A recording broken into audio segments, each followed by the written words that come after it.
Bienvenue sur Radio Pluriel. Bienvenue sur Radio Pluriel. La radio qu'elle est belle.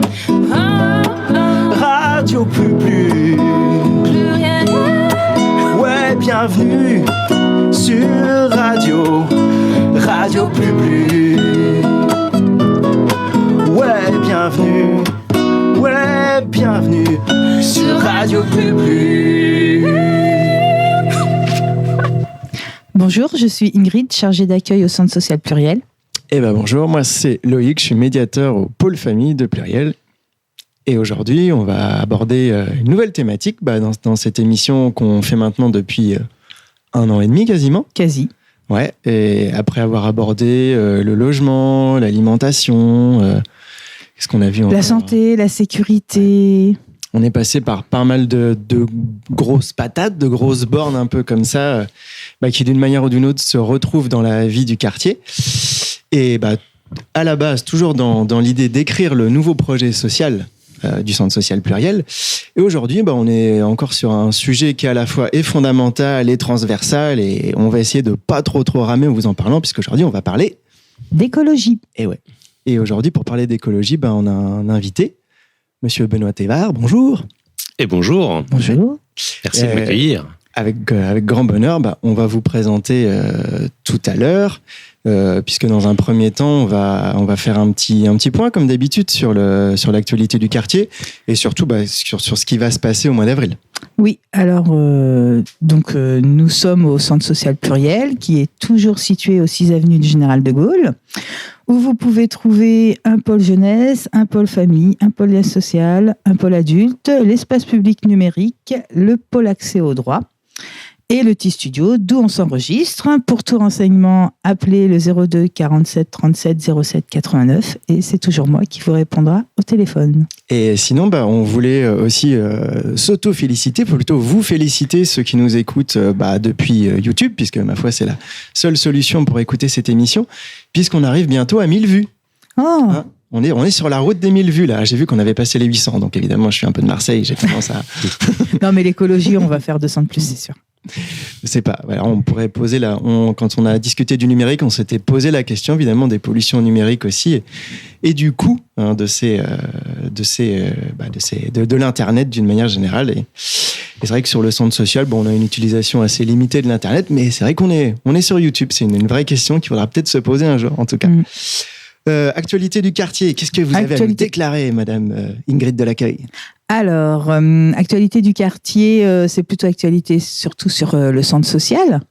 Donc, je vois que toi, tu vas parler des vacances, mais moi, je vais parler que le 14 avril, c'est la journée de la Terre, que le 21 et 22 avril... Alors, c'est le jeudi 21 avril, la journée de la Terre, puisqu'en fait, le 14, on fait une animation à Marie Curie. C'est pas grave. Ouais, c'est pas grave, voilà, comme quoi... Et du coup, on a aussi le magnifique chantier Girafe 3000, nom trouvé par Loïc.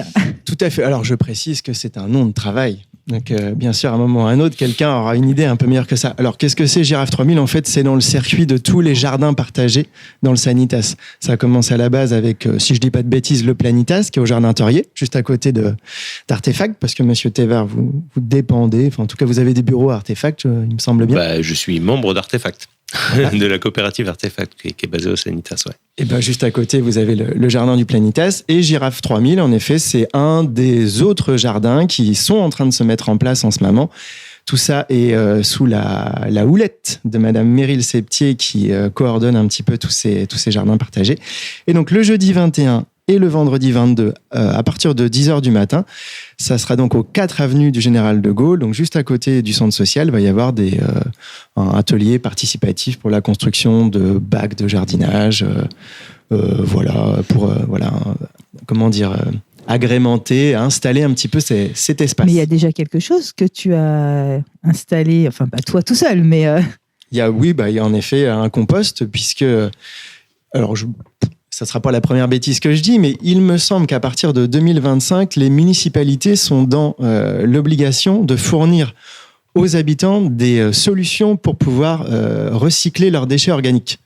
Donc, en l'occurrence, devant Pluriel, maintenant, il y a un compost. Voilà. Et en fait, j'ai un autre truc à annoncer le 22 avril. Je viens de l'apprendre tout à l'heure en exclusivité. C'est, enfin, la sortie de l'album Déchirure de Monsieur Sirius la Machine. Sortie officielle le 22 avril. Ok, super. Voilà. Album qui a été enregistré au T-Studio sous la houlette, ça va être le mot du jour, désolé, sous la houlette de Mighty. Avec un clip de Chris Macari. Quand il était venu l'année dernière, il avait... Chris Macari qui a déjà fait des clips, il me semble, pour Francis Cabrel, Michel Sardou. Non, c'est plus Booba, Soprano. Pardon. Ah oui, non, c'est voilà, une autre dimension. Donc du coup, l'album de Sirius sortira le 22 avril. Au niveau des événements, on a aussi le 13 mai notre Assemblée Générale. Voilà, sur laquelle on travaille beaucoup.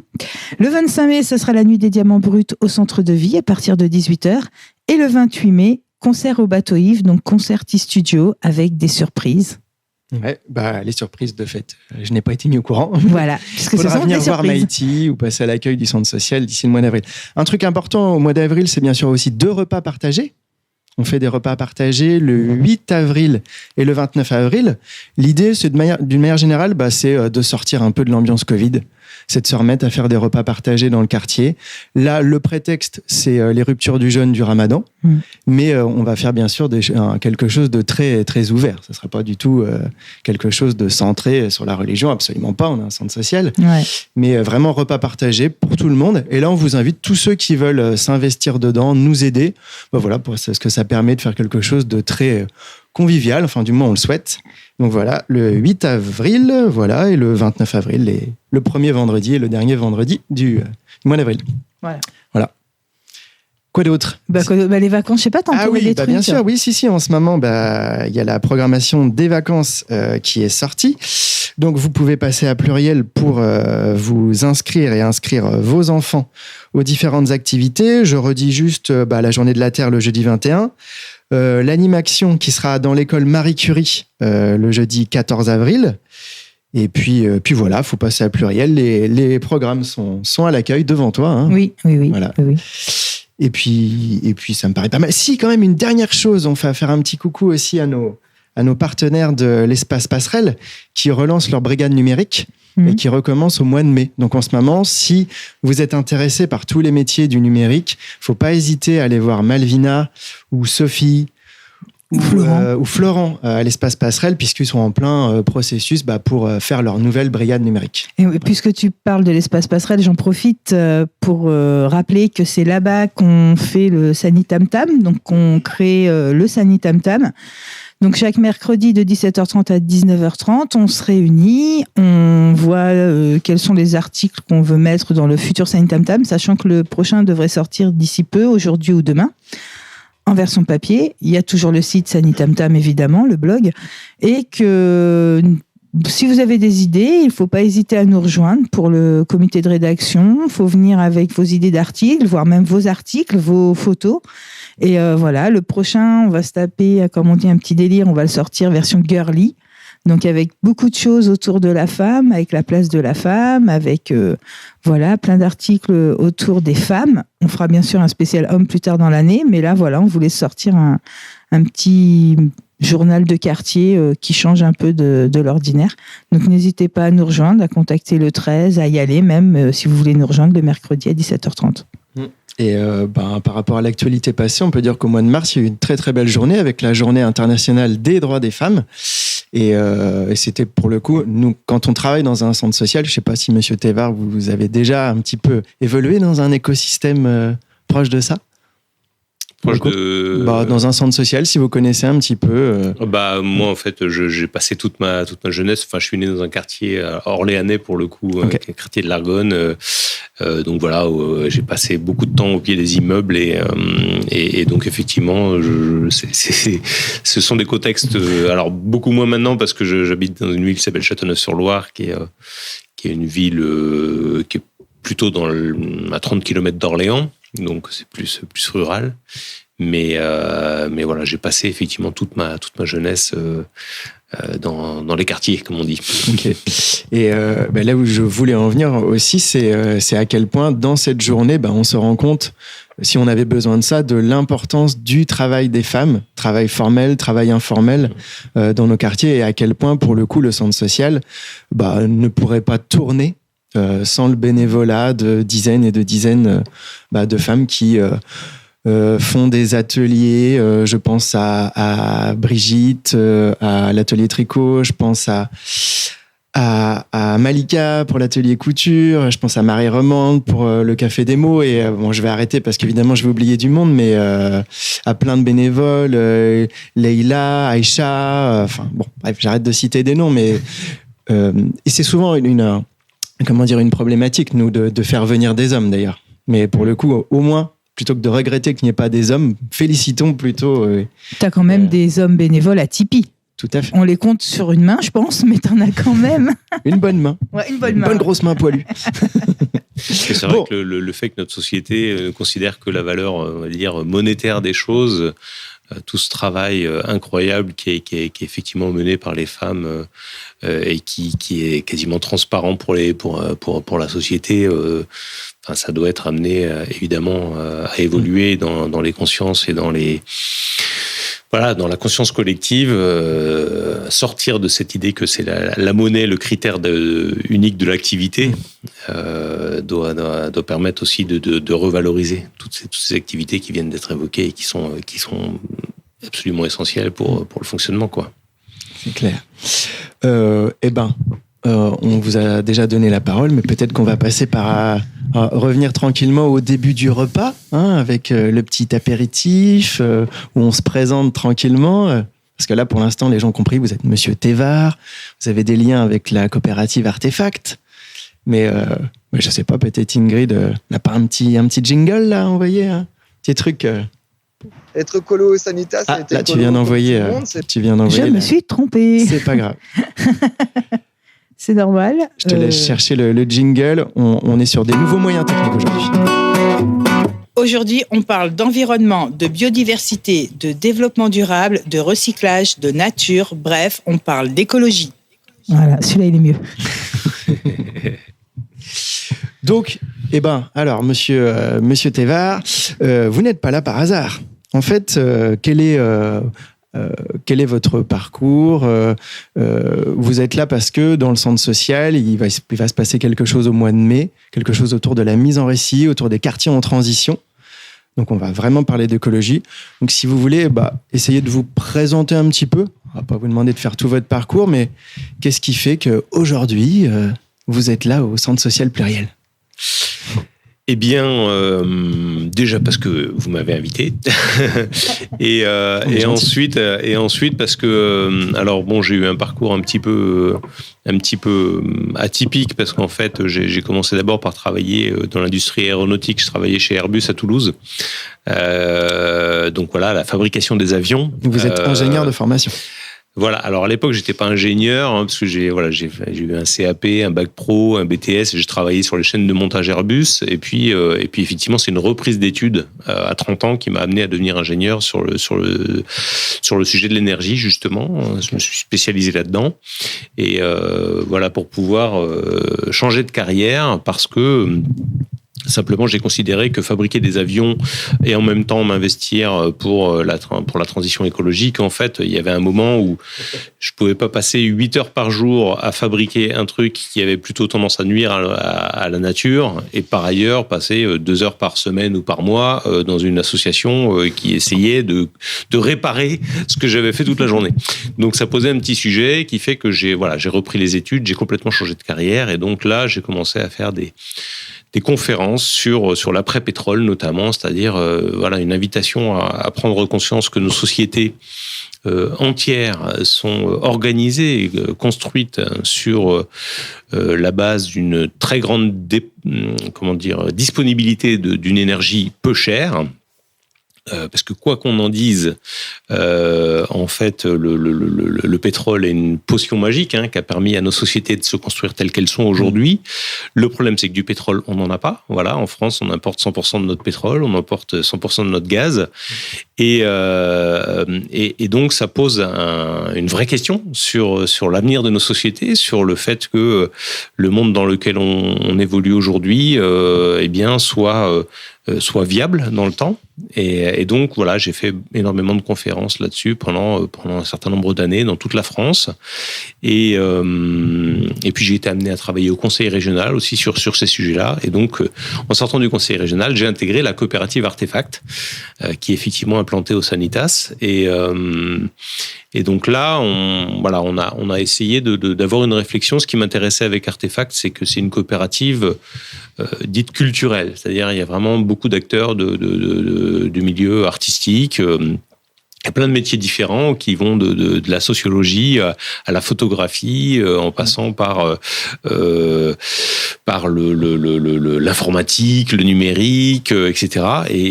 ou le journalisme même. Et moi, en tant qu'ingénieur, quand je suis rentré là-dedans, je me suis dit comment je peux faire le lien entre mon métier d'ingénieur, qui travaille beaucoup sur les questions un peu de compréhension des enjeux, d'un point de vue intellectuel, compréhension avoir des courbes, des graphiques, des tableaux, etc.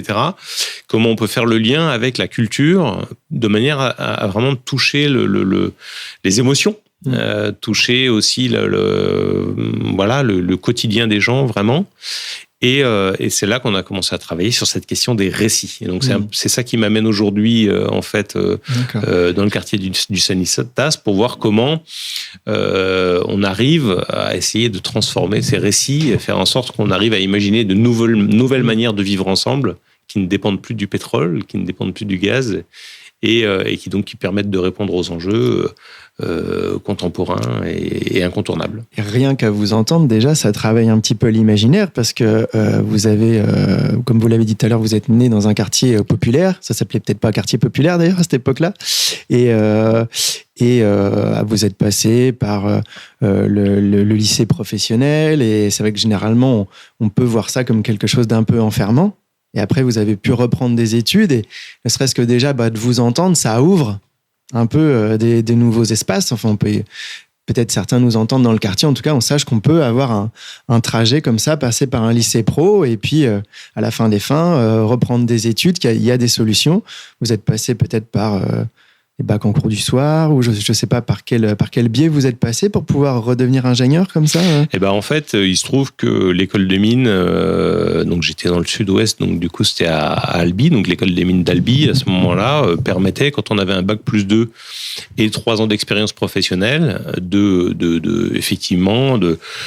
travailler. Bon, c'était assez dur, c'était assez intense. J'ai vraiment beaucoup bossé, mais permettait de récupérer le même diplôme que ceux qui avaient fait la formation initiale. Et donc voilà, c'était effectivement une passerelle sur laquelle j'ai vraiment sauté sur cette opportunité parce que moi j'ai besoin de donner du sens à ce que je fais, et quand je m'investis durement, j'ai besoin de savoir pourquoi. Et donc du coup, être ingénieur dès le départ m'a pas vraiment intéressé, mais c'est année après année que je me suis dit maintenant ça m'intéresse de devenir ingénieur parce que je sais pourquoi je veux le devenir, c'est-à-dire pour travailler sur cette question des énergies, c'est de voir comment on peut avoir un mode de fonctionnement ou des énergies en tout cas qui soient moins polluantes ou qui aient moins d'impact sur la société. Ok. Alors moi j'ai envie de poser une question un petit peu bébête comme ça, mais un quartier ou une ville aujourd'hui, ça fonctionne comment, avec quelle énergie? Et on est en train d'accueillir Madame Betsabé As, qui est déléguée justement à la biodiversité et à la nature en ville. On va la laisser s'asseoir tranquillement, vous inquiétez pas, on va vous laisser arriver tranquillement. Vous arrivez probablement en vélo, donc on va vous interroger tranquillement. Tout de suite la caricature, je suis lamentable. Désolé. J'assume. Et donc, bienvenue à vous, Madame As. Vous intervenez quand vous voulez. Et on est en train de discuter tranquillement avec Monsieur Thévard et de voir un petit peu son parcours. Et comment il est devenu ingénieur. Vous nous parliez aussi à quel moment vous vous rendez compte que un petit peu votre mode de vie, enfin en l'occurrence votre emploi, n'était plus du tout en adéquation avec votre parcours militant. C'est ça. Et c'est vrai que c'est quelque chose que on écoutera tout à l'heure des témoignages aussi que j'ai pris en maraude dans le quartier. Les gens de plus en plus se rendent compte que notre manière de vivre ne correspond pas au monde tel qu'il devrait être en fait, quoi. Et donc on était sur le sujet de l'énergie. Et justement, je me posais la question, moi, est-ce qu'on peut imaginer, comment la ville va changer dans les années à venir si justement vous parliez du pétrole, si on n'a plus de pétrole, sachant que le pétrole est un petit peu, vous nous disiez un petit peu le sang de cette société, l'énergie, vous parliez de potion, de miracle. Potion magique, potion magique. Ouais, c'est une potion magique parce qu'effectivement, c'est liquide, c'est facile à transporter, c'est facile à transformer, ça sert à peu près à tous les usages possibles, que ce soit le chauffage, la mobilité, etc. Donc du coup, et puis en plus, globalement, c'est très peu cher par rapport au service que ça rend. Même si aujourd'hui la facture elle est lourde, elle est très très très salée.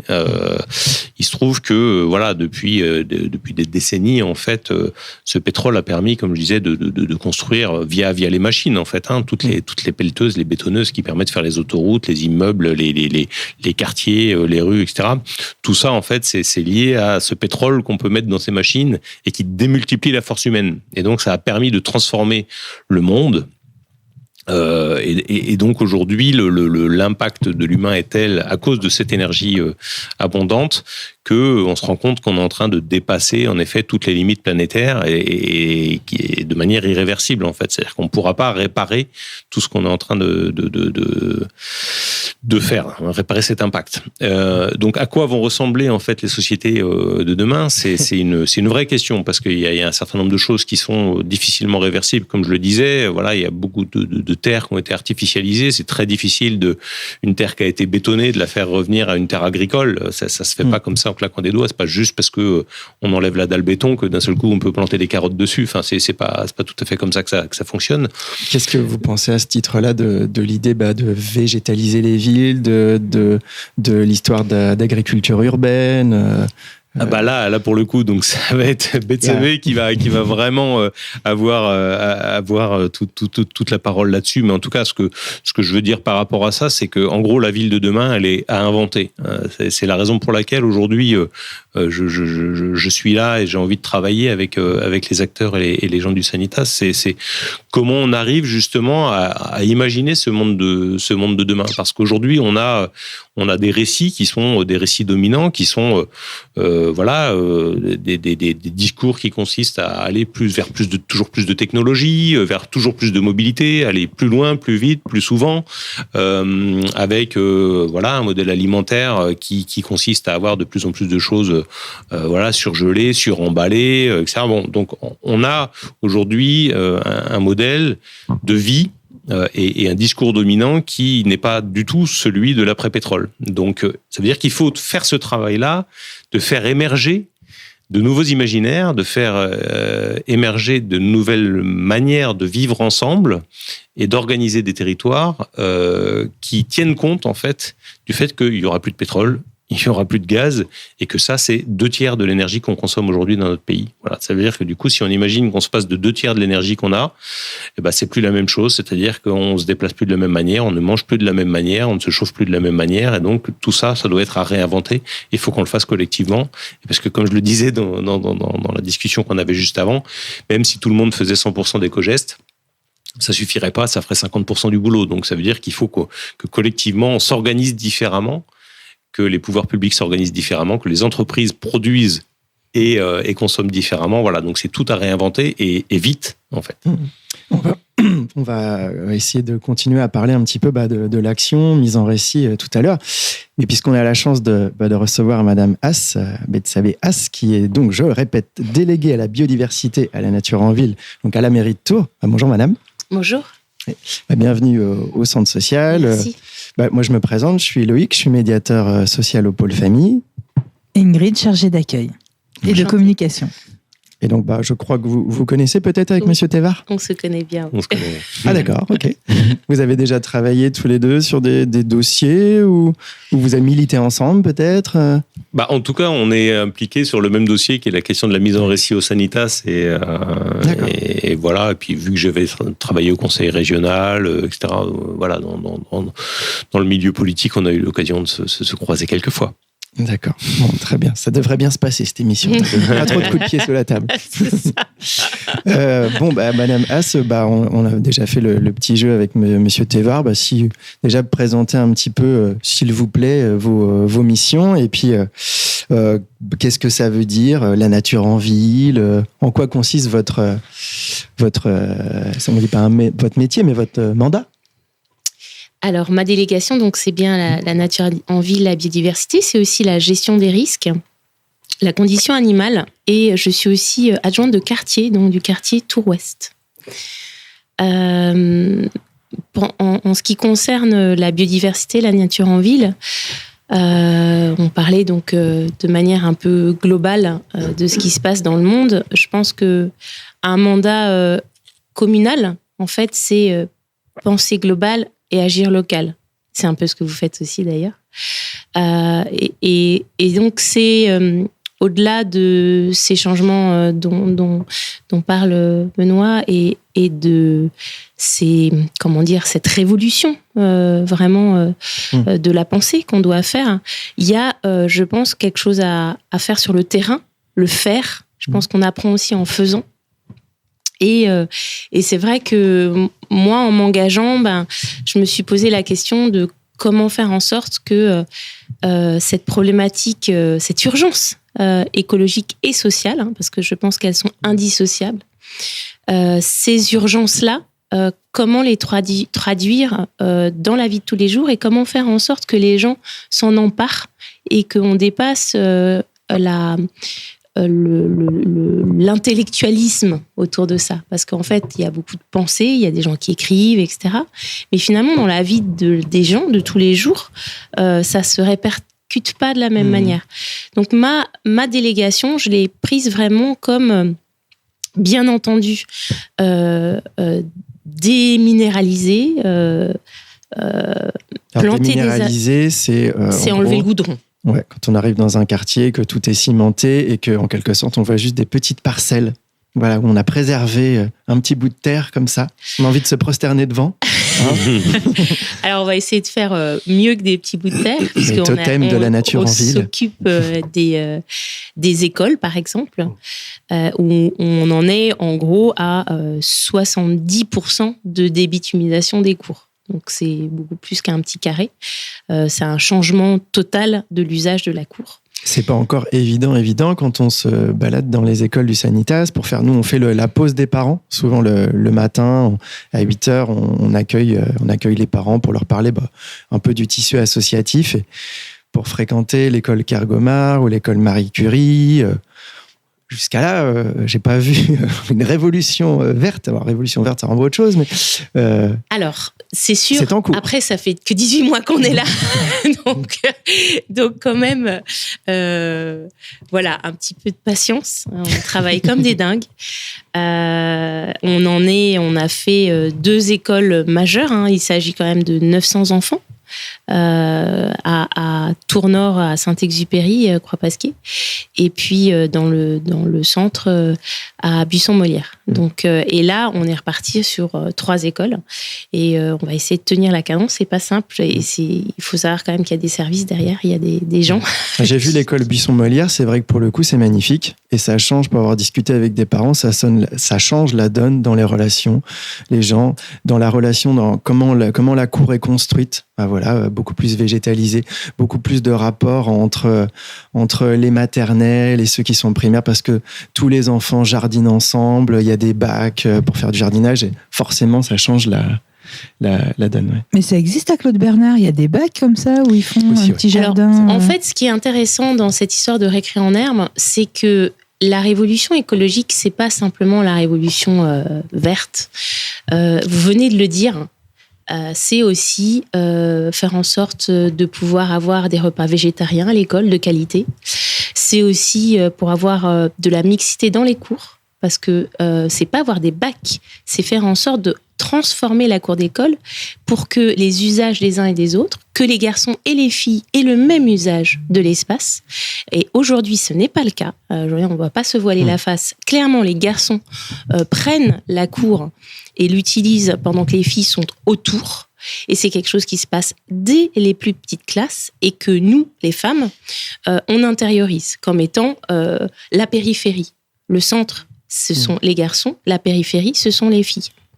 Donc, l'idée de tout ce travail, il est global. C'est pour ça que je commençais en disant penser global, agir local, mais parce que finalement, on touche à plein de choses. Donc, on parlait de l'alimentation, on touche par l'écologie aussi parce qu'on veut diminuer notre empreinte carbone, on touche à l'alimentation carnée, mais grâce à ça, on touche aussi à la qualité de l'alimentation parce que comme on met moins de viande, on est capable d'amener, parce que ça coûte, la viande coûte très cher, on est capable d'amener des produits de meilleure qualité, donc on est capable aussi d'aller chercher des produits qui sont locaux, qui sont pas loin.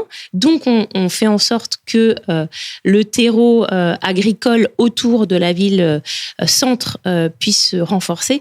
Et donc, tout ça, ça fait des petits, en fait. Et l'idée, c'est que c'est un peu l'image du colibri, hein. Il y a toujours cette image du colibri, mais c'est aussi l'image du papillon, hein. L'effet papillon. On dit, en fait, ce qu'on fait là, dans notre petite ville de Tours, ou dans notre quartier au Sanitas, ou des petites choses, en fait, elles se répercutent. Elles se répercutent dans la manière dont les gens vont vivre, elles se répercutent dans la manière dont les gens vont consommer, elles se répercutent aussi dans le tissu économique, dans comment les agriculteurs vont commencer à repenser leur manière de produire. Et donc, tout ça, c'est énorme. Et nous, une ville comme la nôtre, 140 000 habitants, mais un quartier comme le vôtre, 7 000 habitants, mais ça fait une énorme différence. On a un pouvoir, un pouvoir en tant qu'acteur de la société civile qui est énorme. Et je vous écoute et c'est vrai que j'entends cette idée que l'écologie passe par les petits gestes, les révolutions des consciences comme ça. Et c'est vrai que c'est quelque chose qu'on entend depuis longtemps,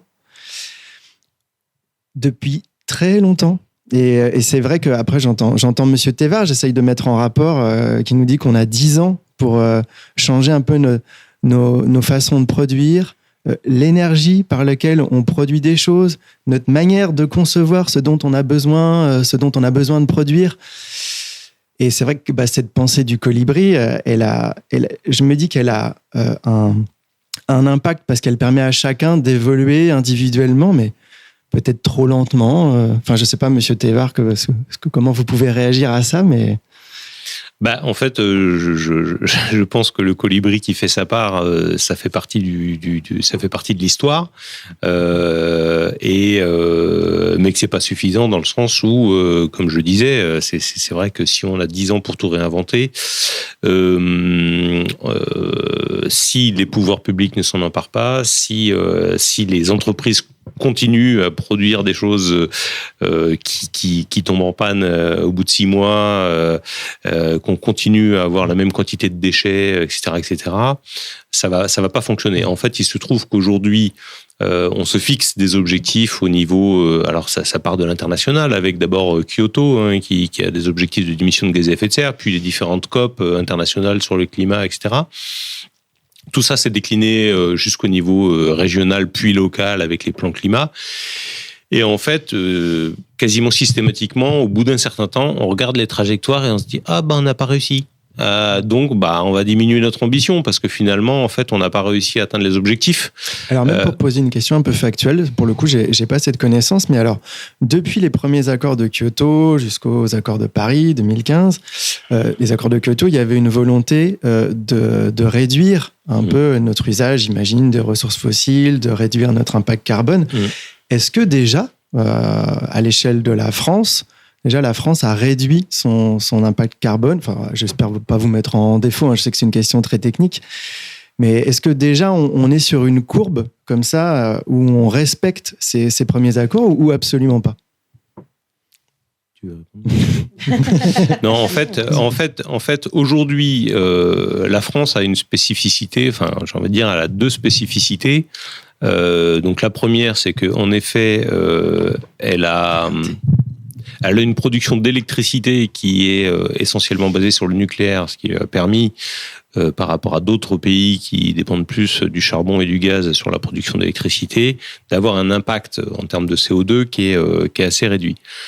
L'autre spécificité, c'est qu'on a tout externalisé, c'est-à-dire globalement, quand on parle de la désindustrialisation de notre pays, bah c'est pas pour rien. C'est-à-dire qu'en fait aujourd'hui, on va dire les 3/4 des emplois dans notre pays, c'est du tertiaire. Donc c'est du commerce, c'est des bureaux d'études, c'est de la finance, etc., du marketing. Bon, donc des gens qui sont en gros souvent derrière des ordinateurs. Et donc ça veut dire qu'on arrive à produire de la richesse en consommant pas beaucoup d'énergie et donc en émettant assez peu de CO2. Mais ça ne veut pas dire que ce CO2 il n'est pas émis ailleurs. C'est-à-dire que toute cette production-là, si aujourd'hui on a des porte-containers qui débarquent de Chine en telle quantité, c'est parce que finalement toute cette industrie polluante, eh ben, elle est toujours faite pour nous, mais ailleurs. Donc du coup, la France, elle est là en train de dire, ah regardez, quand même, nous c'est formidable, on pollue pas beaucoup. Finalement, c'est les Chinois qui polluent. Bah oui, ils polluent parce qu'ils font ce qu'on consomme nous. Donc ça pose un petit sujet dans un monde, dans une économie mondialisée, c'est que on peut pas juste se regarder le nombril en disant ah bah nous regardez on est formidable, finalement c'est ce que font les autres qui est pas bien. Ça marche pas tout à fait comme ça. Et donc si aujourd'hui on est dans une réflexion de relocalisation, hein, c'est après la crise Covid, c'est énormément ce qui est apparu en disant mais regardez en fait c'est fou tout ce qui vient des pays étrangers. Puis alors là avec la crise en Ukraine c'est exactement la même chose. Alors, regardez à quel point on dépend du pétrole et du gaz russe, on dépend du blé d'Ukraine. Bon, bref, on se rend compte des interconnexions qu'il y a et on se dit, oh là là, mais il faudrait qu'on soit un petit peu plus souverain, il faudrait qu'on ait plus d'autonomie. Oui, mais si on a plus d'autonomie, ça veut dire qu'on va se remettre à consommer aussi plus d'énergie puisqu'il va falloir qu'on produise localement ce qui était produit ailleurs. Donc, ça veut dire que tout ça, en fait, ça doit s'inscrire dans une logique globale et qu'on va pas pouvoir faire autrement que transformer nos modes de vie profondément. Et simplement pour vous donner l'exemple, c'est que aujourd'hui, quand on a l'économie qui va pas bien, et c'est la discussion qu'on avait aussi un petit peu avant cette émission, quand l'économie va pas bien, c'est ce qu'on appelle une récession. Donc, on va dire, il y a des pertes d'emploi, il y a tout ça, et puis en général, à ce moment-là, la consommation d'énergie et les émissions de gaz à effet de serre baissent. Donc à ce moment-là, on est content, on dit ah bah regardez, finalement c'est bien, on a les émissions de gaz à effet de serre qui baissent. Un petit peu comme à l'époque du début de l'épidémie de Covid. Exactement. Où on a eu une phase un petit peu exaltée pendant quelques semaines où c'est le monde d'après. C'est ça, voilà, à nouveau on se met à entendre les oiseaux, etc. Bon voilà, mais donc le revers de la médaille, c'est que vu que l'économie a besoin d'énergie pour fonctionner, bah dès que ça repart. À nouveau, la consommation d'énergie remonte et à nouveau, les émissions de gaz à effet de serre augmentent, etc. Et donc, tant qu'on a cette société qui est basée sur un indicateur de richesse qui est l'indicateur monétaire, etc., et que tout ça dépend de la consommation d'énergie, de fait, on ne pourra pas en fait changer les choses. C'est-à-dire, tant qu'on nous vendra un discours selon lequel une société est heureuse si elle a son PIB ou sa croissance économique qui augmente, tant que ce sera ça le discours dominant, bah, on n'arrivera pas en fait à transformer les choses. D'où la nécessité effectivement d'opérer cette transformation culturelle. Voilà. Je vais vous proposer à tous les trois, si vous voulez bien, d'écouter. Avec mon collègue David, on fait souvent des maraudes, notamment souvent le lundi après-midi, le mercredi après-midi, mais pas que. Dans le quartier, là, c'était mercredi dernier, je me suis baladé dans le quartier avec Mama, stagiaire avec Ingrid, et on a été voir un peu les habitants du quartier en leur posant la question de ça veut dire quoi pour vous être écolo au Sanitas et d'une manière générale dans un quartier. Être écolo au Sanitas, c'est être écolo comme tout le monde, c'est mettre dans les poubelles, c'est mettre ses mégots dans les cendriers, mais pas plus au Sanitas qu'ailleurs pour moi. Pour tout le monde, écolo, c'est pour le monde entier. Alors, écolo, je sais pas. Écolo, c'est de faire attention à tout, à la planète, tout.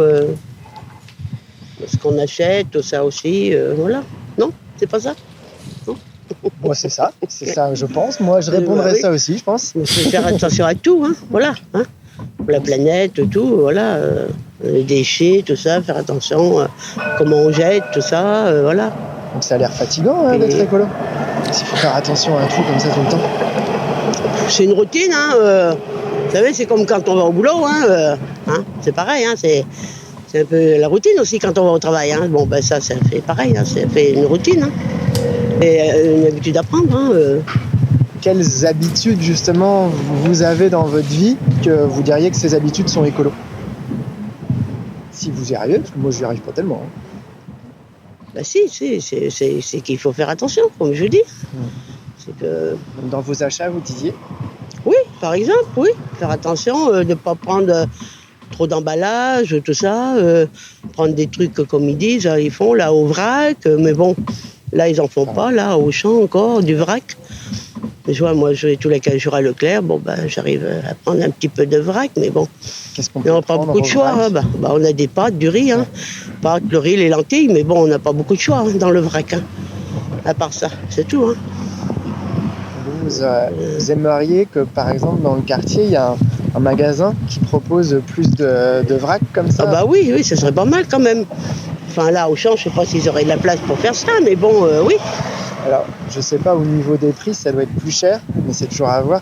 Vous connaissez le magasin bio qui est... Il y a un magasin bio... Je le connais, mais j'ai une copine, moi, qui y va. Ouais. Une copine, elle fait ses courses tout là-bas, elle. Ouais. Tout. Moi, non, bio, moi, j'y crois pas trop, bio, par contre. Parce que moi, du bio, c'est du pipeau, pour moi, c'est pas... Parce que pendant... Comment vous dire?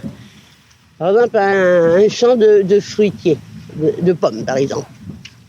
Les pommes, les trucs, la terre, elle a été traitée pendant des années. Ils vont pas nous faire croire qu'au bout de tant d'années, elle passe au bio. C'est pas possible. Avec tous les pesticides qu'ils ont eu, les traitements, tout ça, que la terre, elle a eu, tout ça, ils vont pas nous faire croire qu'il y en a plus au bout de tant d'années.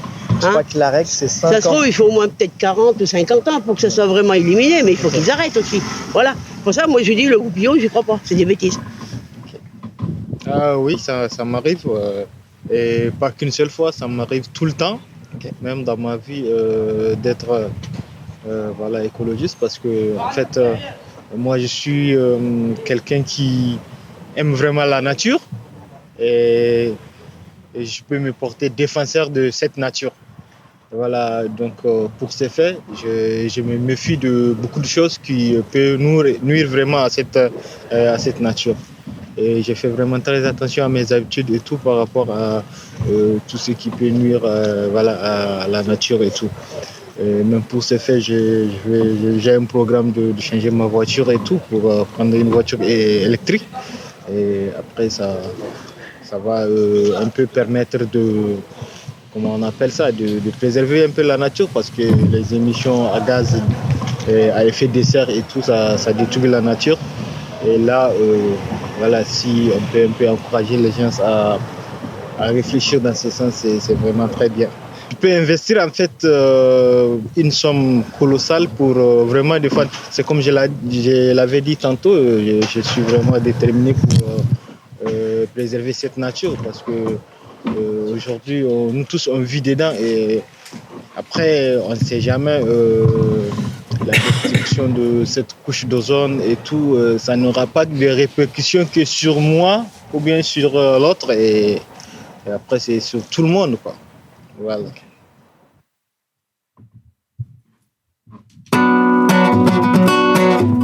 Aujourd'hui, on parle d'environnement, de biodiversité, de développement durable, de recyclage, de nature, bref, on parle d'écologie. Et nous revoilà, donc toujours avec nos invités, Madame Betsabé As, élue à la mairie de Tours, et Monsieur Benoît Thévard, ingénieur et spécialiste des transitions énergétiques. Moi, j'avais ça métier. Et puis aussi avec la voix de quelques habitants du Sanitas qui ont bien voulu nous répondre et qui se prêtent souvent à nos jeux, à nos porteurs de parole et en plus participent de plus en plus à nos porteurs de parole, aux différentes actions qu'on conduit avec les gens dans le quartier. Madame As, Monsieur Thévard, vous avez entendu un petit peu ce témoignage. Peut-être que ça vous a fait penser à des choses. Peut-être que vous avez déjà envie de réagir comme ça au débeauté, si j'ose dire. Oui, moi j'avais une réaction tout de suite, c'est de dire en effet le bon réflexe de cette personne de dire mais en fait l'écologie elle a rien de différent qu'elle soit de Sanitas au Prémonde ou je sais pas où ou à San Francisco, enfin à un moment et puis la deuxième chose c'est le bon sens des gens. Moi je trouve que les réponses sont très justes. Par bon sens, vous entendez quoi ? Le bon sens, c'est-à-dire que l'écologie, c'est quoi ? C'est prendre soin, en fait. Et ils le disent tout de suite. Faire attention, je crois que la première dame, elle dit ça. Faire attention aux autres, mais le dernier, il le dit aussi. Et donc, c'est vraiment prendre soin. Et je pense que c'est prendre soin de nous, prendre soin de nos enfants, prendre soin de la nature, prendre soin des relations humaines, des relations de travail. Prendre soin de la redistribution de richesses. L'autre chose aussi qui me frappe, c'est le fait que je suis pas sûre qu'on aurait les mêmes réponses dans des quartiers plus riches. Okay. Et le fait que finalement, et je sais pas si vous en avez parlé avant que j'arrive, mais la pollution, elle est quand même pas le fait de tout le monde. Il faut quand même le dire. Quand j'entends le gars qui dit « ouais, je vais acheter ma voiture électrique, etc. » Et je me dis « mais en fait, les pollueurs, c'est comme les gens qui prennent l'avion, les gens qui se chauffent à 25 degrés chez eux, les gens qui ont une vie qui pollue. » Et cela, en fait, c'est 10% de la population qui pollue pour les autres. Et ça, il ne faut pas qu'on l'oublie. C'est hyper important parce qu'on a tendance à avoir une pensée de dire, parce que vous disiez des petits gestes, etc. Moi, je rejoins Benoît. Moi, je ne pense pas que ça soit une question de petits gestes qui ramène aussi à l'idée des petits pas. Voilà. Je pense surtout que on ne changera pas le monde sans les gens. Et que ça fait quand même 30 ans qu'on alerte et qu'effectivement, il n'y a pas grand-chose qui se passe parce que finalement, les gens,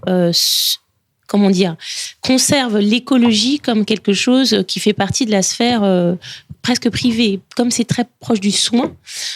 Et on n'est pas dans une vision politique de la transformation de nos vies.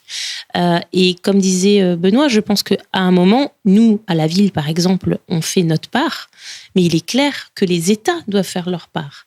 Et que si ça, c'est pas fait, c'est clair qu'on n'arrivera pas à changer, nous, tout seul à la ville de Tours, ça va pas le faire. Mais ni les habitants du Sanitas, mais je pense en tout cas, en les écoutant comme ça, ils ont tout compris, quoi. En tout cas, les gens semblent prêts à faire beaucoup d'efforts. Ça, il y a des réflexions au niveau personnel, monsieur sa voiture électrique, la dame au niveau de son alimentation. Bon, après, c'est une maraude dans le quartier, hein. Ça se veut pas un travail scientifique, qui est en train d'être fait en ce moment, me semble-t-il. Monsieur Thévard, un petit peu, il y a madame, une sociologue avec laquelle vous travaillez. Estelle Durand-Girardin, ouais. d'Artefact aussi. Et qui, dans un premier temps, déjà, si vous voulez réagir à ce que vous avez entendu, puis peut-être après, dans un second temps, on va commencer à exposer un petit peu cette action sur la mise en récit. Mais dans un premier temps, si vous voulez réagir... je trouve la réaction de Bethsabée vraiment... pour moi, j'allais dire à peu près la même chose. Un des éléments que j'ai trouvé intéressant, c'était le côté j'aime la nature. En fait, c'est vrai qu'il y a quelque chose dans l'écologie qui est de l'ordre de cette relation à la nature, c'est-à-dire on a depuis très très très longtemps ce rapport à la nature qui est un rapport de domination, de prédation que d'ailleurs aujourd'hui sur les questions de genre on l'attribue aussi à la société patriarcale avec cette même question de la domination. Bon, et donc on a un rapport à la nature qui est pas un rapport, j'ai envie de dire, de fraternité ou d'égal à égal ou d'équilibre ou de se sentir au sein d'un écosystème, mais plutôt un rapport avec une nature qui est une ressource et donc dans laquelle on peut aller puiser tout ce dont on a besoin. Et donc le fait même de vouloir aimer et respecter cette nature et d'intégrer le fait qu'elle est notre égale et qu'on a besoin d'elle pour vivre. C'est voilà, ce côté-là me paraît essentiel, et c'est voilà, je pense un changement de regard sur notre rapport à la nature qui fait que quelque part, ça induit la question du bio, dans le sens où en effet balancer des produits chimiques qui sont ce qu'on appelle des biocides, c'est-à-dire des produits qui tuent la vie, voilà, parce que ça tue les plantes, ça tue les insectes, etc. Donc le fait d'avoir ce rapport à la nature qui est un rapport un peu d'égal à égal, nous conduit à avoir justement à faire des choix collectifs et à avoir des comportements qui sont de nature justement à respecter ça, et qui doivent devenir des routines, doivent devenir des habitudes, parce que simplement on a changé ce regard-là. Voilà. Mais donc j'ai été très intéressé par ces témoignages que j'ai trouvé pertinents. On n'a pas rebondi quand même sur le bio. Ouais. Parce que j'y crois pas. Alors le bio, un leurre total. Je me dis quand même, il faut quand même en dire un mot, parce que ce serait dommage de laisser dire ça. Le bio en leurre total, je pense qu'on a un vrai sujet au niveau du bio. On a un sujet qui est que l'industrie agroalimentaire s'est engouffrée, bien entendu, dans ce débouché, qui est un débouché lucratif. Elle parlait d'Auchan, la dame, mais on va pas nous nommer des enseignes, mais clairement, ces grandes enseignes se sont emparées de ça, avec un niveau d'exigence qui n'a rien à voir avec celui du bio. C'est-à-dire le bio, c'est aussi du local, c'est aussi des salaires, c'est aussi... en fait, c'est un tout. Et puis c'est aussi c'est pas faire de l'agriculture hors sol dans de la flotte, parce que du bio de Hollande, on en a plein du bio de Hollande, mais voilà, qu'est-ce que ça veut dire? Et elle a raison dans ce sens. Pour ça, je pense qu'il y avait beaucoup de bon sens, dans le sens que, bien sûr, elle a raison de mettre ça, de questionner cette histoire du bio, et en même temps, clairement, il y a des agriculteurs qui s'engagent à protéger les ressources, parce qu'en fait, c'est aussi des ressources. Le sol, c'est une ressource incroyable, et qui s'engage à protéger la santé des concitoyens et concitoyennes, et qui s'engage donc dans quelque chose qui est pour le bien de toutes et tous. Et ça, je pense qu'il faut quand même le dire et le répéter. C'est pas du chiquet. Et c'est en vrai, et même si oui, il y a des histoires de pollution parce qu'il y a des champs à côté qui sont traités avec des pesticides et que ça arrive, enfin voilà. Mais sachez quand même que c'est très strict. D'ailleurs, des agriculteurs bio ont déjà perdu toute leur récolte parce que leurs champs avaient été contaminés par des voisins, etc. Donc voilà, c'est quand même un label. Je pense qu'en France, on a le bio, un des bio les plus stricts d'Europe, d'ailleurs. Donc quand on voit souvent dans des enseignes bio, il y a beaucoup de bio allemand, de bio espagnol. Voilà, je pense qu'aussi on peut être un peu fier de ce qu'on fait, quoi. Le label AB, c'est un label français ou européen, ce petit sigle qu'on voit sur les... C'est français. C'est français. Ouais. D'accord. Donc, à partir du moment où on voit ce label AB, normalement, c'est qu'il y a, comme vous le disiez, une certaine charge. Enfin, il y a au niveau des salaires, du respect du travail des hommes et des femmes, ou pas, justement. Non, le label AB, il n'y a pas ce volet social. En fait, le label AB... c'est là où c'est comme tout. Le label AB, c'est un label avec des critères. C'est comme les cosmétiques AB. Si vous avez, je crois que c'est 18% de biologique, vous êtes un cosmétique AB. Après, voilà, vous n'êtes pas à 100%. Donc, pour l'instant, voilà, il y a des critères. Le critère salarial, on parlait de la nourriture et des agriculteurs. Le critère salarial, malheureusement, il n'est pas là. Il est défendu par certains syndicats qui sont pas majoritaires et qui défendent la capacité des agriculteurs à vivre de leur agriculture, et non pas des subventions de la PAC qui comme vous savez, sont très biaisées. Je ne suis pas trop spécialisée. Non, mais elles sont biaisées parce que c'est lié au nombre d'hectares etc. Enfin, elles sont faites pour la grosse agriculture intensive, quoi. En tout cas, nous, c'était dans le projet social du centre social déjà depuis 2017. Il y a déjà ce volet, être très attentif, nous, au maximum dans tous nos achats, pour prendre des produits bio, prendre des produits, je perds mon mot, mais qui respectent les producteurs. Je me rappelle plus du nom du label, pardon, mais déjà dans tout ce qu'on donne aux habitants le vendredi matin pendant le café des habitants, on fait attention à avoir du café bio, du thé bio, du sucre bio.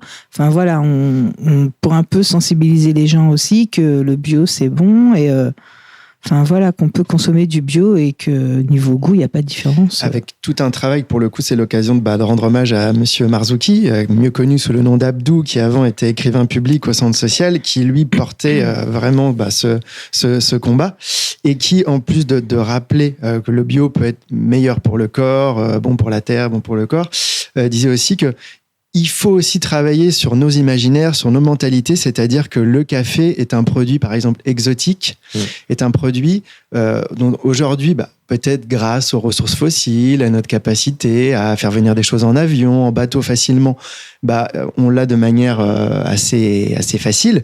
Qu'aujourd'hui, Abdou, je me souviens très bien, en discutant avec les habitants et leur montrant que, en fait, le café, faut pas s'habituer à en boire un demi-litre. Déjà parce que ça fait monter le palpitant, mais tout simplement parce que notre manière d'envisager le café comme un produit facile et pas cher est un petit peu faussée. On oublie dans le calcul des coûts à quel point il y a des dépenses qui sont oubliées, un petit peu comme vous parliez, Monsieur Tevart, tout à l'heure, du fait qu'on a beaucoup externalisé nos dépenses carbone en Chine aujourd'hui avec des productions de l'autre côté du monde, quoi. Mais Abdou qui nous avait dit un jour, qui nous avait fait une petite leçon sur ce que c'était l'écologie. Et moi, il y avait une réflexion qui m'avait marquée, c'est qu'il avait dit on peut manger bio mais ne pas être écolo. On peut manger des bananes de Guadeloupe mais qui ont pris l'avion. Donc en fait, on n'est pas écolo parce qu'on mange bio mais elles ont pris l'avion, elles ont pollué. Donc voilà. Parce que c'était par rapport à la... Bio et local. Voilà. Non, mais c'était surtout par rapport à Tipeee, l'action qu'on a sur le marché où par moment on est débordé de bananes qui viennent de Guadeloupe et qui du coup, il y a une surproduction de bananes et en fait, voilà. C'était surtout par rapport à cette... Oui, je crois que la banane est un fruit assez, typique de certaines dérives productivistes. Et je crois qu'il y a une conférence gesticulée, d'ailleurs, d'un monsieur qui a la Confédération Paysanne à Tours. Et d'ailleurs, ce soir, je me permets de le dire, alors je sais même pas si cette émission sera en ligne, mais allez, je vais faire un petit point, en gros, sur ce que nous, on fait au centre social, justement, concernant l'alimentation. Et donc, Ingrid, tu disais qu'on a lancé le Tipeee. Tout le monde connaît maintenant. Oh, je crois pas. Non, à mon avis, il y a beaucoup plus de gens qui connaissent pas que des gens qui connaissent. Le Tipeee, en gros, c'est un atelier anti-gaspillage qu'on fait sur le marché Saint-Paul le mardi et le vendredi. D'ailleurs, s'il y a une équipe complètement folle qui permet de faire tourner ça, c'est-à-dire qu'on a à chaque fois, chaque mardi, chaque vendredi, c'est un petit miracle. Il y a toujours au moins 10 bénévoles qui sont là pour faire tourner cet atelier, parce que c'est un atelier assez physique, atelier au marché, des fois il pleut. C'est forcément un atelier un petit peu compliqué qui demande de l'investissement. Et cet atelier-là, c'est quelque chose qui est où on essaye un peu de travailler avec les gens aussi, pas seulement le fait de ramasser des choses sur le marché, de pouvoir les distribuer après, se rendre compte de ce qui est jeté. Mais déjà, ça permet de travailler un peu l'imaginaire, les mentalités. Mais c'est aussi l'occasion déjà d'être avec des gens 2 fois par semaine sur la problématique de l'alimentation et la problématique de comment on produit cette alimentation. Et notamment cette année, grâce au travail de Monsieur Charcosset, Pascal, qui est au CA de Pluriel, qui est aussi à Peuple Solidaire. Convergence 37. Ouais, Pascal Charcosset. On n'en parle plus. C'est quelqu'un qui fait beaucoup bouger les choses, pas tout seul, évidemment, mais il a fait rentrer le centre social dans la problématique, enfin plutôt dans une solution peut-être pour le futur qui s'appelle la sécurité sociale de l'alimentation. Et donc notamment ce soir, je vais finir par arriver sur mes pattes, il y a une conférence gesticulée à la faculté des tanneurs à 18h, sur une présentation justement de cette idée de sécurité sociale de l'alimentation. Et cette idée, en fait, qui, quand j'ai déjà été avec des bénévoles du Tipeee à des présentations sur ça, et ça permet de montrer comment justement, c'est pas nous, par nos petits choix, qui allons, je suis désolé pour le terme petit choix, Madame Haas, qui allons vraiment changer les choses. C'est en s'organisant collectivement pour changer nos manières de faire. Du moins, c'est ce que je finis par comprendre à force de travailler avec les gens. Et puis, c'est des choses aussi qui se disent dans le quartier, quoi. Donc, ce soir à 18h, amphi A de l'Université des Tanneurs, conférence gesticulée sur la sécu sociale de l'alimentation. Voilà. Et là, on est vraiment sur un travail sur l'imaginaire, quoi.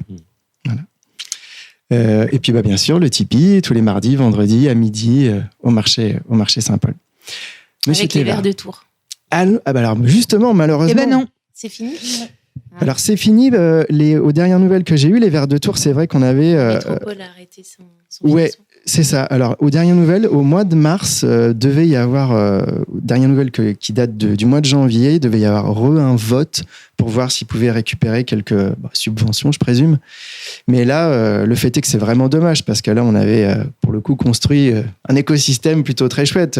Les choses qu'on pouvait plus valoriser à l'atelier de cuisine solidaire de Pluriel, qu'on pouvait pas redonner aux habitants du quartier, ça partait dans les jardins de la Riche pour faire le compost. Et malheureusement, au mois de décembre, d'un seul coup, début janvier, coup de fil des Verts de Tours, on n'a plus les sous pour venir à vous. Bon, on n'a pas les tenants et les aboutissants, mais pour le coup, on se dit...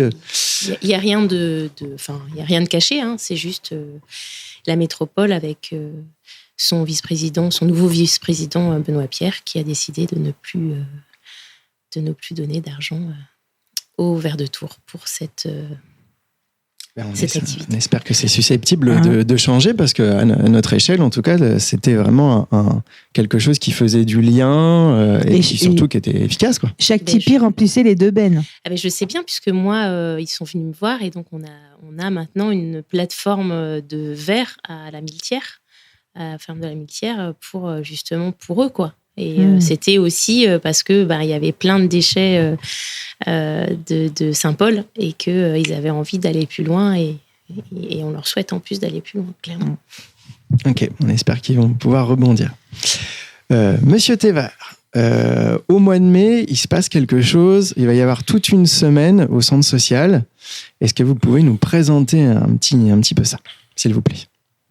Alors, je vais essayer... Ouais, j'ai essayé de le faire très très court et très très vite. Simplement, en fait, il y a un projet européen qui a été lancé en partenariat avec les acteurs du Sanitas. Voilà, on pense à Passerelle, à Unicité, à Pluriel, à Régie Plus, à Pipo. Bon, bref, un certain nombre d'acteurs du quartier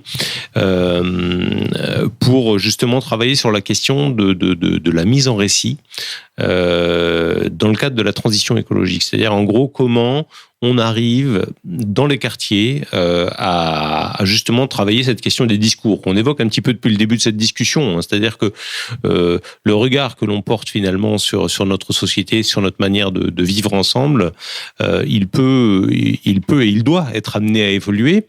La question, c'est comment on arrive justement à travailler ensemble pour faire soit émerger, soit mettre en lumière des récits, des manières de voir le monde qui probablement d'ailleurs existent déjà, sont déjà existants dans le quartier. Mais peut-être sont marginalisés par le fait qu'aujourd'hui il y a des discours dominants qu'on voit sur Internet, qu'on voit à la télé, qu'on entend à la radio, etc. Et donc c'est un projet européen en lien avec une ville d'Espagne, avec une ville d'Italie et avec l'école polytechnique de Porto, dont l'objectif c'est de voir comment, quel que soit le pays, dans les quartiers, on arrive à utiliser cet outil du récit pour justement provoquer des transformations qui permettent d'intégrer les enjeux de la transition écologique.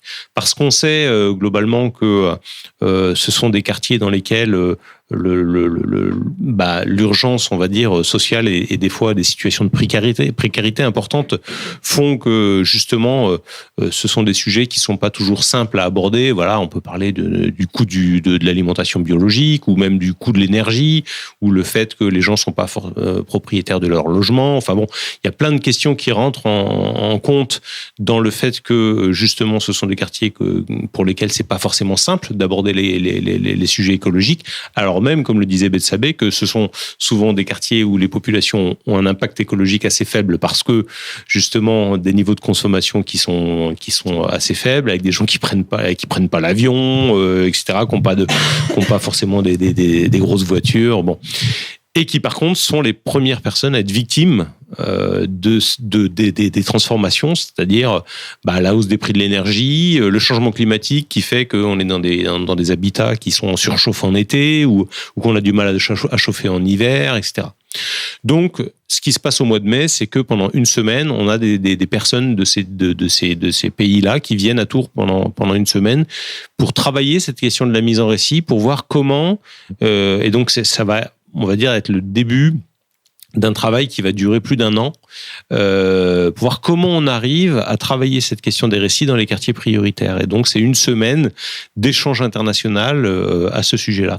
Et en fait, ça va venir clôturer un travail sociologique qui a été fait dans les différents pays, c'est-à-dire que chaque pays dans son quartier, donc ce dont il était question tout à l'heure avec Estelle Durand-Girardin et en lien aussi avec Caroline qui travaille à l'Espace Passerelle, eh bien, l'idée, c'est justement de travailler, de voir comment l'écologie, et donc ça résonne complètement avec ce qu'on a entendu comme témoignage tout à l'heure, comment l'écologie, elle est considérée dans les quartiers.